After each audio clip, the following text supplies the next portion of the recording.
Welcome to the presentation on private equity fund selection, a machine learning approach. The overall goal with our current paper is to test various machine learning techniques as a complementary tool for private equity investors called limited partners in their fund selection process, which has historically been very human-centric. The base model that is applied to all of these techniques is a binary classification one, where we predict the probability of a fund to exceed a predetermined performance threshold based on the information these limited partners would have at the time of fundraising. So the target variable in this case would take the value 1 if the fund matches or exceeds this threshold, and would take the value 0 if it doesn't. The measure we use throughout our paper is called the public market equivalent measure that was developed by Kaplan and Shore in 2005. This essentially is a ratio of gains to cost of an investment. There's always a benchmark that is being compared when we test each individual fund, and this benchmark is usually taken as a public market index like the S&P 500. So if a fund has a ratio of 1.2, for example, then it means on average this fund outperformed the benchmark index by 20%.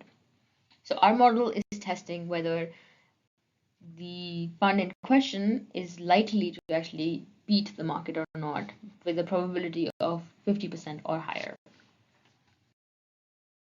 With that in mind, we explored two broad questions in this paper. The first is, which models are actually giving us the best results, and what is the quality of the prediction? The second, what factors are actually driving the results within our models, and comparing them to the existing empirical evidence which is shown in past research. Taking a step back, we wanted to also explore what motivated us to actually make this kind of a paper. The first thing was the exponential growth that has been seen in the PE industry and PE investments in particular. The number of active firms have doubled in the last 10 years, and the industry is reaching an all-time high in terms of assets under management. At the same time, there's also been a lack of performance persistency. In the past, when the industry was still new and young, access to managers was key to making large profits within this industry. If you had the top managers, you often made the top quartile results. However, there has been a significant decline in this so-called performance persistency of fund managers as the industry is maturing and things are getting more competitive. In fact, only 19% of the buyout funds raised after 2001 repeated the success after their first big shout. And the last thing, and an important element, is the difference actually that you see in the top and bottom quartiles. When investing in private equity, it's usually a huge lock-in period once you've decided to actually go for an investment, unlike a public market where you could always opt out. So once you pick a fund, you're stuck with it for the next 10 to 12 years. Hence, it's very important to pick the right funds because the difference in performance, as you can see in the graph, is quite significant between them. And a wrong judgment here would massively impact your overall portfolio given the magnitude of investment that usually goes into these kinds of funds. So all of them kind of ultimately made us want to explore how can we upgrade the traditional way LPs conduct their due diligence.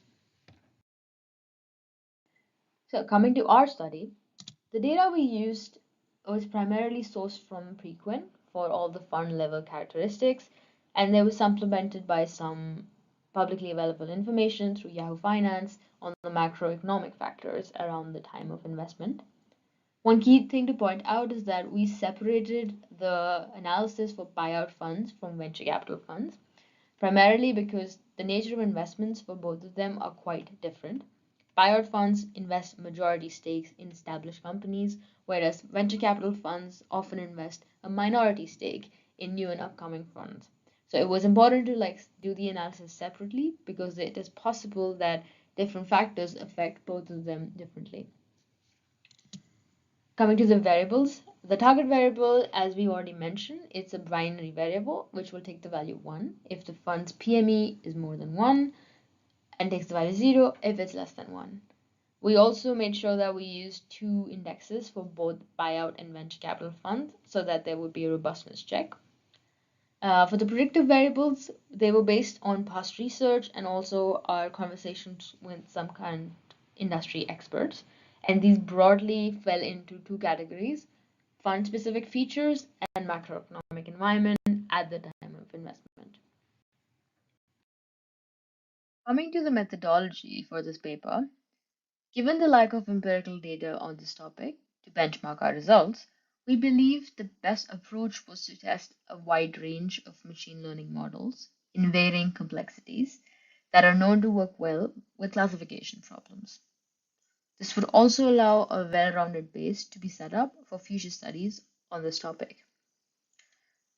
Furthermore, we applied four different categories of feature sets, namely using principal component analysis and decision tree classifiers to apply to each of these methodologies if possible to get different combinations and see which one works the best.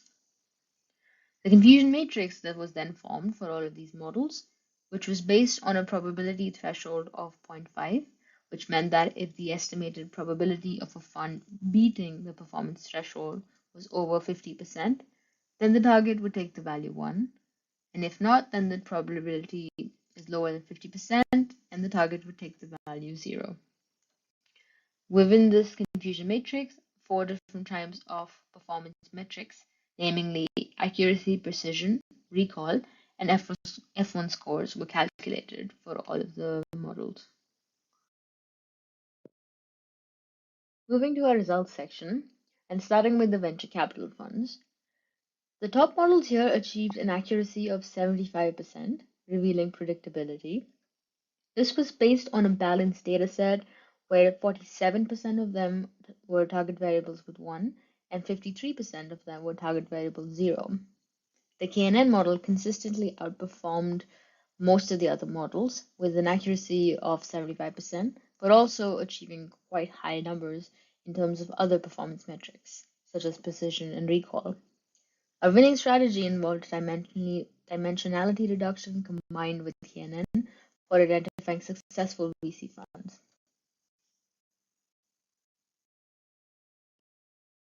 The results from a buyout dataset were rather less promising, with none of the models actually improving an accuracy of higher than the base rate, which was 62% for this dataset.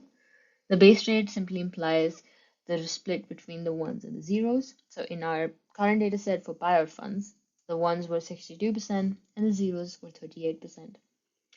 We conducted two runs. First one was actually using the original imbalance data set, which was favoring these good funds.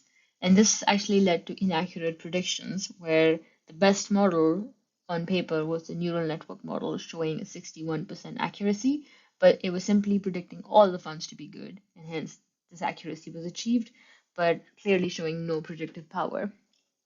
To address this imbalanceness, we used the Morthay algorithm to make the split 50-50, but the model still failed to surpass the base rate of 60% from the original model.